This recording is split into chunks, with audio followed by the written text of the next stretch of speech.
Bhavesh sir, ये English ने मुझे बहुत परेशान कर रखा है।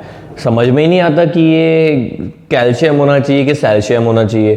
कुछ लोग बोलते हैं कि सी जो है वो स बनता है, कुछ लोग कहते हैं कि सी जो है वो क बनता है। वैसे ही सर कभी जी ए ग हो जाता है, कभी गैल हो जाता है, कभी जैल हो जाता है। समझ में ही नहीं आता कि कब ज है, कब ग है, कब स है, कब क। आप प्लीज़ बताइए ना, कुछ जुगाड़ हो तो sir please. See Vinod actually मैं भी प्रोनाउंसिएशन गलत कर रहा हूँ ना आपका, विनोद नहीं विनोद। तो देख भाई, विनोद होता क्या है कि जब आप सी का इस्तेमाल करते हो तो इंग्लिश में यारी समस्या है कि कभी एक लेटर क बन जाएगा, कभी स बन जाएगा। जी के साथ भी ऐसा ही होता है, सी के साथ भी ऐसा होता है। जैसे जब आप सी के बाद ई लगाते हो तो यूजुअली आमतौर पे जुगाड़ ऐसी है कि ये स का साउंड देता है, तो ये सेल हो जाता है।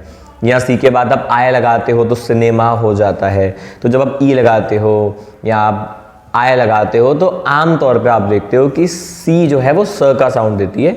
ठीक इसी प्रकार से जी जो है वो ज का साउंड देती है। जैसे आप जी ई लिखते हो तो जेल होता है, जी आय लिखोगे तो फिर वो ज का साउंड देगा। जबकि अगर आप लगाते हो बाकी के कोई वॉवल, जैसे ए लगाते हो तो सी ए क का साउंड देता है। उसी प्रकार से जी ए ग का साउंड देता है।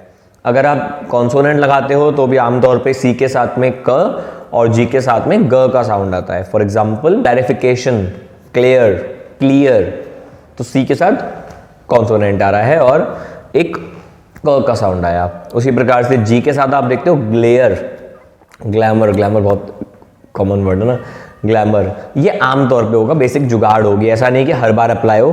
फॉर एग्जाम्पल गेटअप की स्पेलिंग अगर आप देखो तो जी ई है लेकिन ग का साउंड आ रहा है। तो कोई हार्ड एंड फास्ट रूल होता नहीं है, बट बेसिक जुगाड़ है। अगर आपके सामने कोई नया वर्ड है जो आपने आज तक नहीं, लाइक गेट आपने सुन रखा है, पेंसिल आपने सुन रखा है, क्लियर आपने सुन रखा है, क्लैरिफिकेशन आपने सुन रखा है, ग्लैमर आपने सुन रखा है, पर कोई शब्द आपने नहीं सुना, फिर आप कंफ्यूज हो कि यार सी वाई है तो मैं क्या मानूं, की या सी। तो जनरली आप देखोगे वो सी है।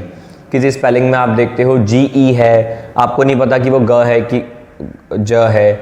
इन दैट केस आप याद रख सकते हो कि सी ई और सी आई होता है स, जी ई और जी आई होता है ज। जी ए या जी के बाद कॉन्सोनेंट होता है ग, और सी ए, सी ओ या फिर सी के बाद कोई कॉन्सोनेंट होता है क। ये बेसिक जुगाड़ है, ऐसा नहीं है कि 100% अप्लाई होगी, बट विनोद काफी हद तक ये आपके काम आ सकती है।